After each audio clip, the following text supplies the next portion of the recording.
C'est une vieille histoire d'enfance. J'ai beaucoup vécu dans les escaliers. Ça vous remonte.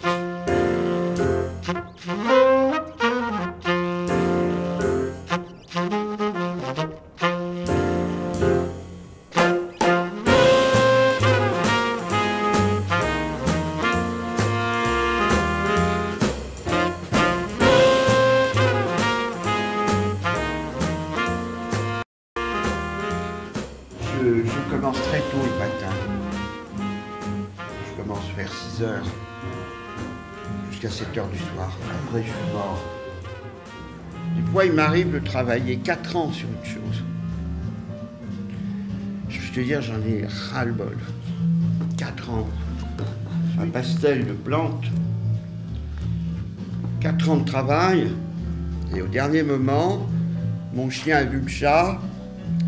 Il a balancé le chevalet, le truc est tombé par terre. Je chauffais à l'époque, il y a du goudron qui est venu dessus. Il fallait que je refasse tout. Ce sont des thématiques qui me sont propres, qui me sont personnelles, mais c'est le problème qui est posé qui m'importe le plus que le résultat finalement. J'ai organisé à la Fondation, il y a 5-6 ans, une rétrospective de Sam Safran et il se trouve que c'était sa première exposition dans un musée de toute sa vie. Comme on a un parc de sculpture qui est représentatif, je crois, de la sculpture du XXe siècle, j'ai pensé que c'était normal, sympathique et vraiment justifié de demander à Sam de réaliser une œuvre. Il l'a accepté et avec enthousiasme, il a réalisé cette céramique. Sam Safran, c'était un ami d'Henri Cartier-Bresson et il y a une lettre assez étonnante où Henri écrit à Sam avant que nous nous connaissions, Sam et moi, tu devrais connaître Léonard Janada. Alors Sam m'a ressorti cette lettre maintenant, donc tout ça fait qu'on était copains, amis, nous nous voyions souvent avec quelques personnes, toujours les mêmes. C'était des grands moments d'amitié.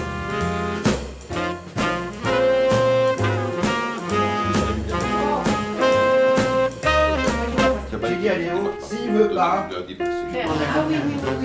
il n'était pas bien. On l'avait jamais montré. C'est comme ça que ça veut écouter aujourd'hui. C'est un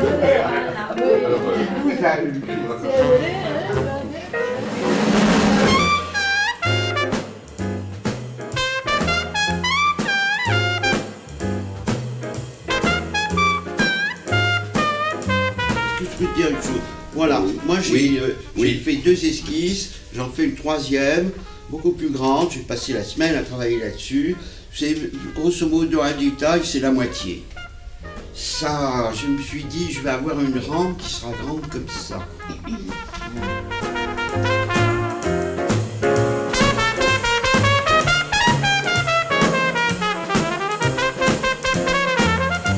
ne devra pas agrandir certaines choses. Correction optique qui est parce que si on prend déjà ça... Ça fait large, hein, mais ça c'est l'ombre ça. Ouais. Non. C'est la rampe noire de droite là. Oui, ça, Mais tu refais, et c'est pas tourner la même chose et tu arrives, tu refais. Et je rectifie au fur et à mesure. C'est ça, c'est l'histoire de damner ça. Non, on fait un truc bien ou on fait rien. On ira voir chez Jeannette. Et puis celui qui décide, c'est quand même ça. Exactement.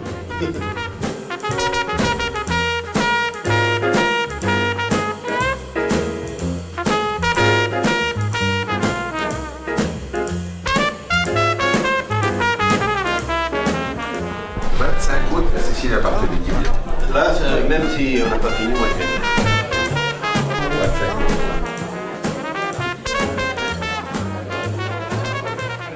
Je pourrais pas le dire parce que il faut que je garde les chiens. Mais le musée sera fait. On fera un musée pour les chiens. On met les chiens au musée du Saint-Bernard.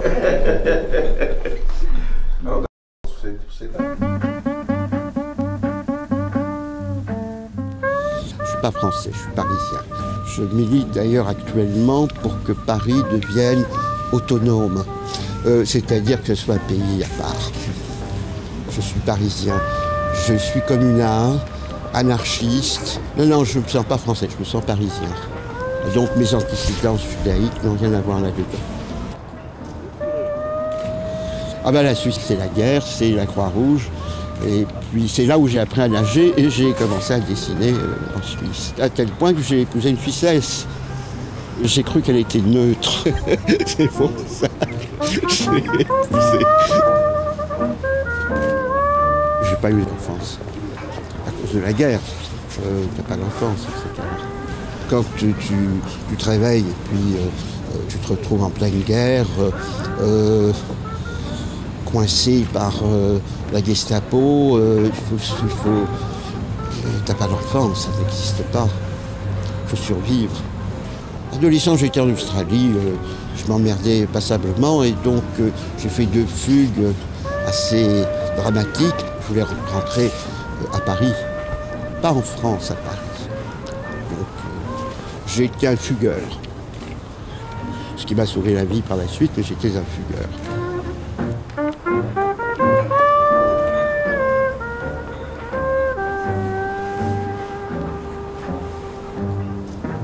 Au départ, il n'y avait pas de bâche qui existait, je ne savais même pas qu'on pouvait faire ça. J'ai été embêté parce qu'il fallait que... C'est parti d'un toute petite aquarelle, puis que j'augmentais la taille au fur et à mesure et ça prenait un temps infini. Et puis j'ai ma photographe qui m'a dit mais il y a cette maison Crapote qui a grandi, qui fait ça sur bâche, et ça m'a fait gagner 6 mois surtout. Oui, parce qu'il il faut faire l'agrandissement. Une des techniques anciennes, c'est faire le rapport par carreau, mais c'est très laborieux. Tandis qu'avec la bâche, c'est un agrandissement photographique, très rigoureux, c'est-à-dire c'est exactement pareil.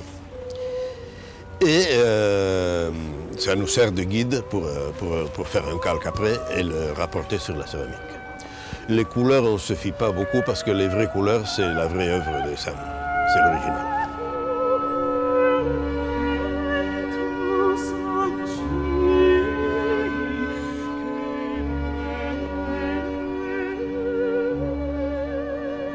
Je lui ai proposé cette façade, une céramique monumentale de 35 mètres carrés. Il a été enthousiasmé par cette idée, à tel point qu'il a proposé d'en faire une deuxième sur l'autre face du même bâtiment, qui maintenant va s'appeler le pavillon Safran.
Je pense qu'il y a 400-500 ans, on devait venir d'Espagne. C'était au moment de la diaspora. Bon, et j'ai toujours eu une affinité avec l'Espagne. J'adore l'Espagne. J'adore les Espagnols. Ça date de la guerre. Lorsque j'ai été caché par les républicains espagnols pendant la guerre, et puis dans les années 50, mes artistes de prédilection étaient tous espagnols, les anciens républicains espagnols. Donc voilà. Oui. Et ça correspond très bien parce que toute cette richesse que tu as de plus sombre, de plus clair, tout ça. Il fallait adapter la céramique au dessin de Sam. C'était à l'origine une aquarelle. Et bon, on a cherché une terre qui ressemble, la couleur ressemble le plus, et on a joué aussi, comme avec l'aquarelle, avec la transparence. C'est des émaux transparents qui laissent voir la couleur de la terre. Et ça s'est avéré un bon choix parce que ça a été facile pour lui de jouer avec le colorant noir et toutes ces transparences. Et on est content du résultat. Voilà, toutes sont comme ça. Une couche, deux couches. Ça fait deux autres. Ouais. Ça c'est le colorant vert, ça c'est le colorant vert. Et moi je crois que c'est le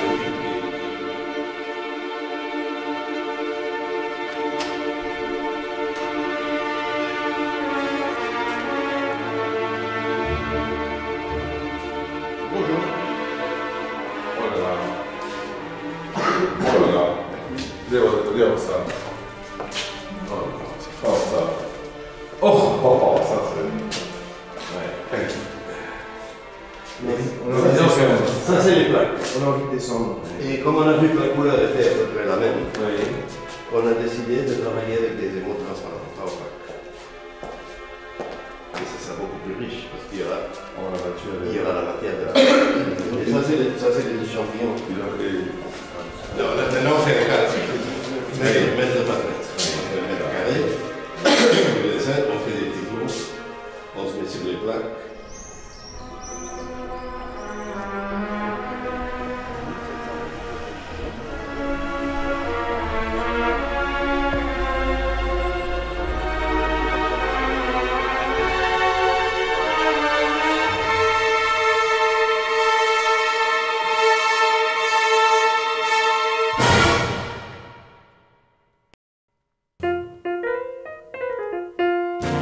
Les couleurs ne se voient pas quand la céramique n'est pas cuite. Tout est gris, tout est... Donc il y a la surprise, c'est le feu qui nous la donne.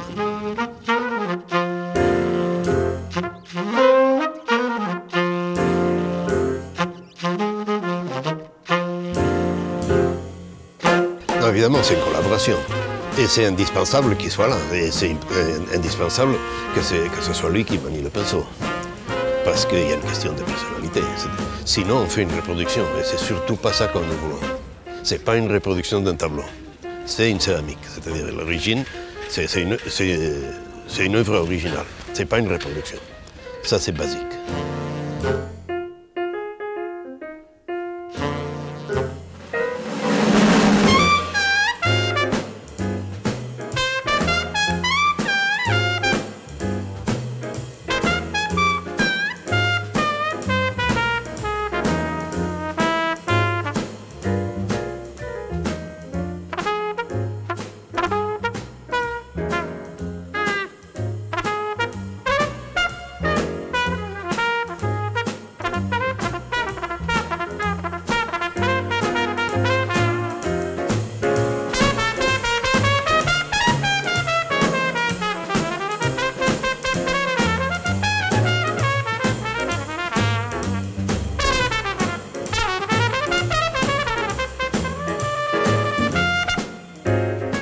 Moi, je crois que finalement, la chose la plus exceptionnelle qui m'ait jamais été donnée d'entendre, c'est Joël Cartigas qui a coupé la moustache de Dali. Ça, je trouve ça extraordinaire.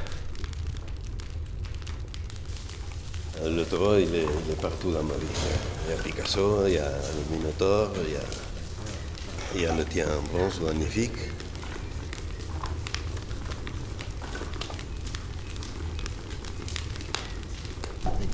La cuisson, Et la magie du feu. Oui. Là, tu mets un cadavre, il ne reste rien. Même pas les dents en or. La cuisson, pour nous, c'est très important de cuire au bois. Parce qu'il y a la flamme, il y a la fumée qui donne une richesse supplémentaire à l'image. Et ça fait qu'on ne fait pas une salle de bain ou une cuisine, mais on fait une céramique. Mon père était parti à la campagne à cause de ses fours, parce qu'il ne voulait pas cuire avec des fours électriques. Et on a suivi ce travail, et on a construit des nouveaux fours. Et ça, nous sommes très contents de ça. Pas pour une question romantique, mais pour une question de résultat.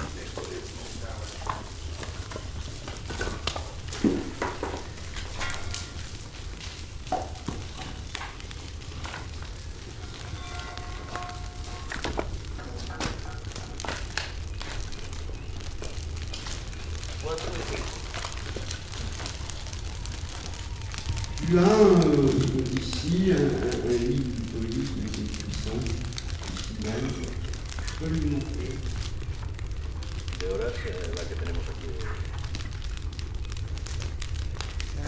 La couleur des émaux, tu sais, l'escalier par endroits. Oui.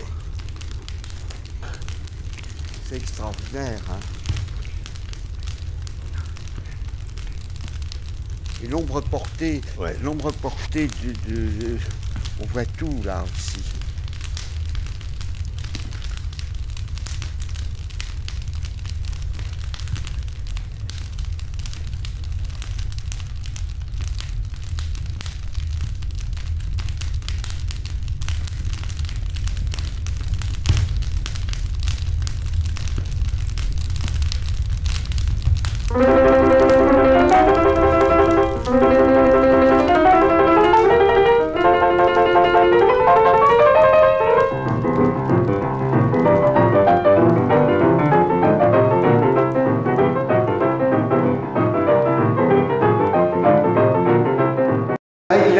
C'était onctueux, ça m'a fait plaisir. Mais c'est vrai que c'est une céramique, c'est pas une aquarelle. L'aquarelle, c'est beaucoup plus sec. Et la couleur, ici, c'était trop rouge, trop orangé.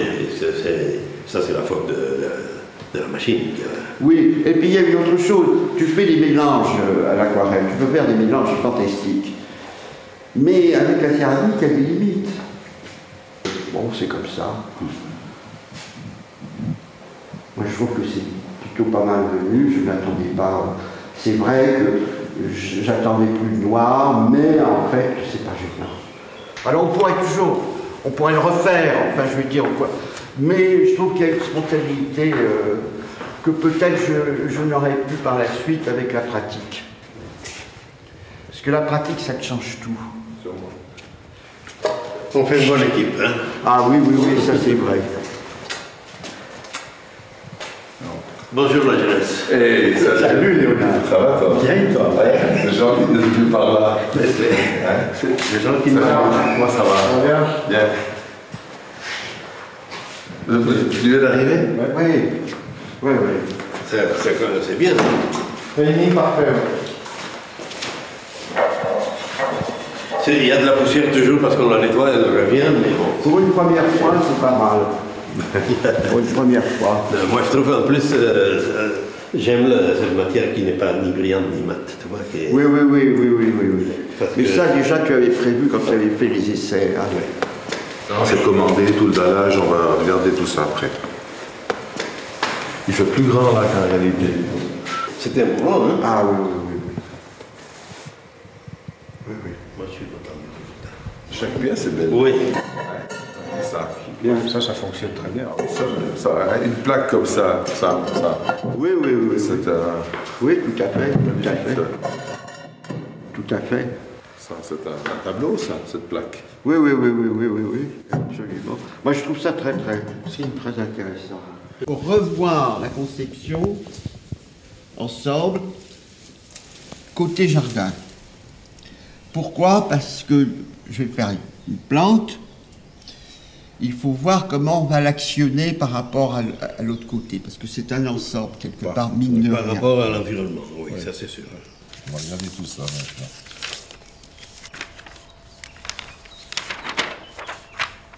Voilà. On a prévu en coupe de sortir de 10 cm. Voilà, là. c'est bon. Oui. La pluie, ça peut protéger de la pluie la partie supérieure, mais pas la partie inférieure. Or, la pluie, comme c'est fait, ce matériau, ça n'a aucune importance. Ça ne craint pas. Le gel, la pluie, etc., ça ne craint pas. Ce qu'il faut, c'est un tout petit peu. Attends, alors, je vais vous montrer. Donc, on a à barre de... Et puis l'éclairage, on met dans le sol ici, et on éclaire. Un projecteur, oui. Depuis là, des projecteurs tout le long. Et on peut imaginer sur le poteau, de l'autre côté de la route, en face, on met de l'éclairage qui vient ici. Oui. Alors, les écrous sont fixés dans le mur, scellés dans le mur. Oui, et les rails sont ouverts pour passer dans ça. Tu vois? Et tes écrous font combien? Ça, C'est égal. ce qu'on veut. C'est égal. C'est égal.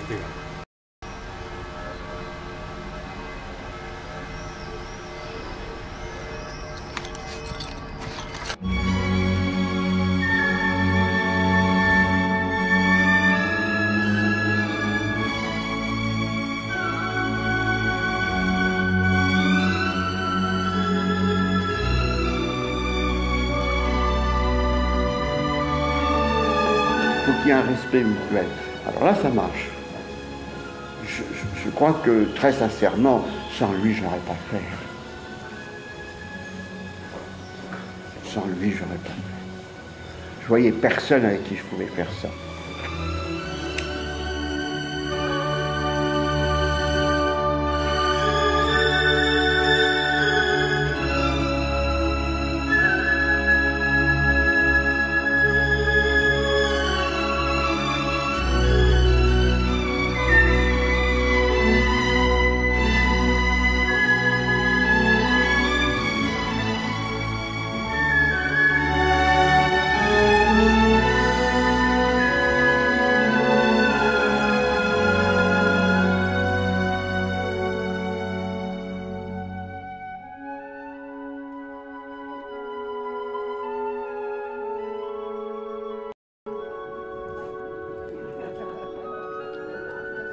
J'ai le plaisir de vous souhaiter la bienvenue au vernissage de cette exposition.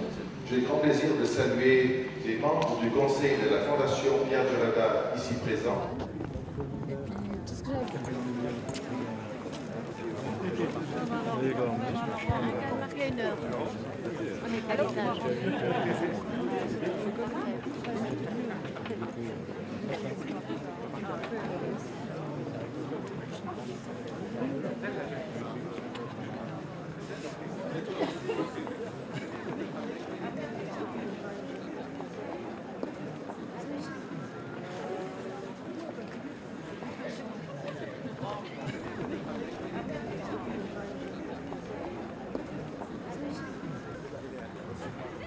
Ça, mais où il est là. Bien, parti. Tu seras sur la photo pour une fois. Dilette. Joannette. Oui, Joannette. Joanne. Bien.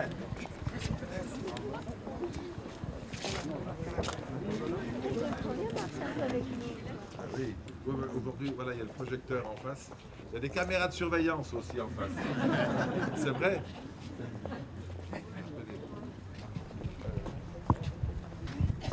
Lilette est où? Lilette est là. Lilette. Bien. Alors, Lilette et Annette, venez tirer le voile. Si vous arrivez en haut. Fort. Fort.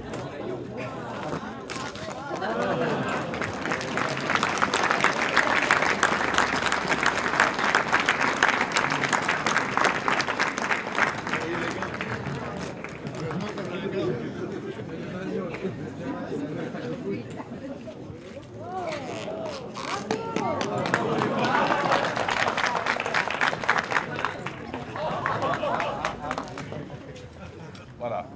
Alors, bonne fin de soirée, merci.